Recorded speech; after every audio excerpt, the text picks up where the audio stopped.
Welcome to The Explainer. Have you ever stopped to wonder why you act the way you do in relationships, or where those deep down insecurities really come from? Well, today we're going to break down the brilliant work of Karen Horney. She was a psychoanalyst who had this game changing idea that the key to understanding ourselves isn't locked away in our biology, but it's actually all around us, in our social world, and especially in our childhood.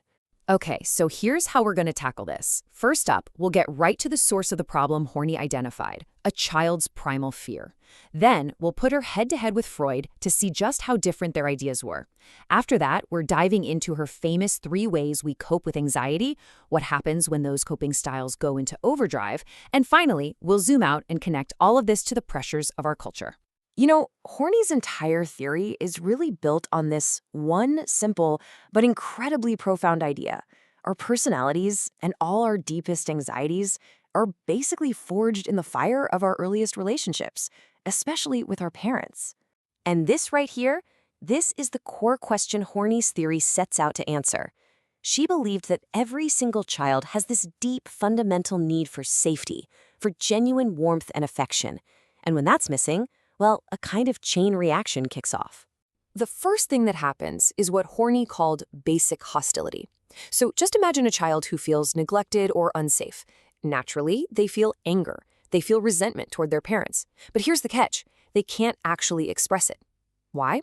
Because they are 100% dependent on those very same people for everything, for food, for shelter, for survival. So what happens to all that anger? It has to go somewhere. It gets pushed down, repressed, and it morphs into something new, basic anxiety. Horney described this as this just profound gut-level feeling of being small, insignificant, helpless, and totally alone in a world that feels dangerous and hostile. And this is the fertile ground where neurosis begins to grow. Okay, so this whole idea of childhood anxiety, well, that's where we get to a really huge break between Horney and, the big guy in psychoanalysis, Sigmund Freud. She respected his work, for sure, but she also saw a massive blind spot in his theories. This comparison just lays it all out, doesn't it? Where Freud saw us as being driven by these deep-seated biological instincts, pleasure, aggression, Horney comes along and says, hold on a minute. It's our social and cultural conditions that really shape us. For her, what really drives us isn't pleasure, it's the need for safety and satisfaction. And maybe best of all, unlike Freud's kind of pessimistic view, she truly believed we were all capable of change. And this quote just nails her whole philosophy. For Horney, our psychological struggles are neuroses. They aren't signs that we're somehow broken. Not at all. They're actually our best attempts to survive. They're the strategies, the paths we try to forge for ourselves to navigate a world that our childhood and our culture have basically taught us is a dangerous wilderness. So, if you're feeling isolated and helpless in what feels like a hostile world, what do you do? How do you cope with that basic anxiety?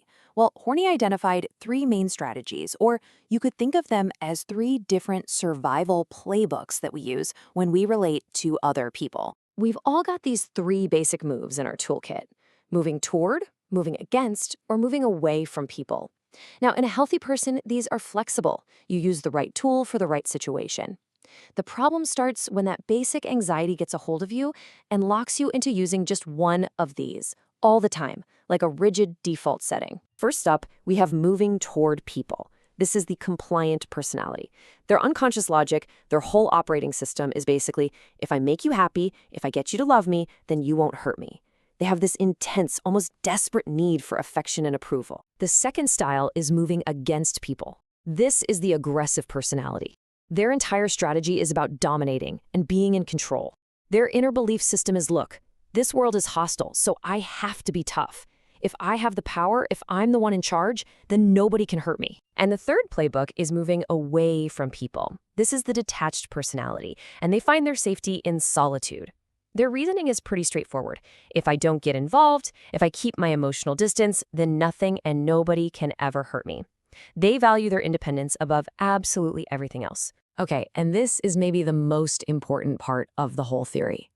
We all use these strategies sometimes, right?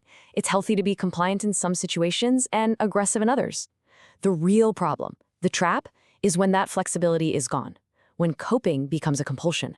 And that right there is Horney's definition of a neurotic person. They are compulsively, rigidly driven to use only one of these styles, no matter what the situation calls for. The compliant person is compliant with everyone. The aggressive person is aggressive with everyone. That playbook they chose to survive, it becomes a cage they can't get out of. And this is where things get really sticky, because this rigidity creates a self-defeating vicious circle. Horney pointed out that our culture is always telling us that love is the answer to everything. So an erotic person desperately seeks that love, but their compulsive attempts to get it often backfire, leading to rejection, low self-esteem, and even more hostility. And what does that do? It just deepens their original basic anxiety, which in turn makes their need for love even more frantic and desperate. It's a brutal loop. All right, so let's zoom out for a second. Horney didn't just stop at the individual. She brilliantly connected all this personal pain to the broader pressures of the world we live in.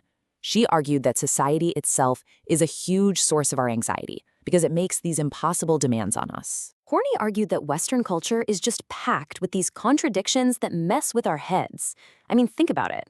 On one hand, we're taught to be humble, to be giving, to turn the other cheek. But on the other hand, we're pushed to be aggressive competitors, to win at all costs. We're told to chase success, but the goalposts are always moving. We're told we're free to be anything we want, while the reality is our options are often limited by things we can't control. These mixed messages are a perfect breeding ground for anxiety. So at the end of the day, Horney's theory isn't just some abstract idea about neurosis. It's a powerful lens. It gives us a way to see how our earliest relationships and the conflicting demands of our culture can literally write a blueprint for our anxieties. But here's the most optimistic part of her entire message. Because these patterns are learned, they can also be unlearned. And that leaves us with the power to decide how we want to revise that blueprint.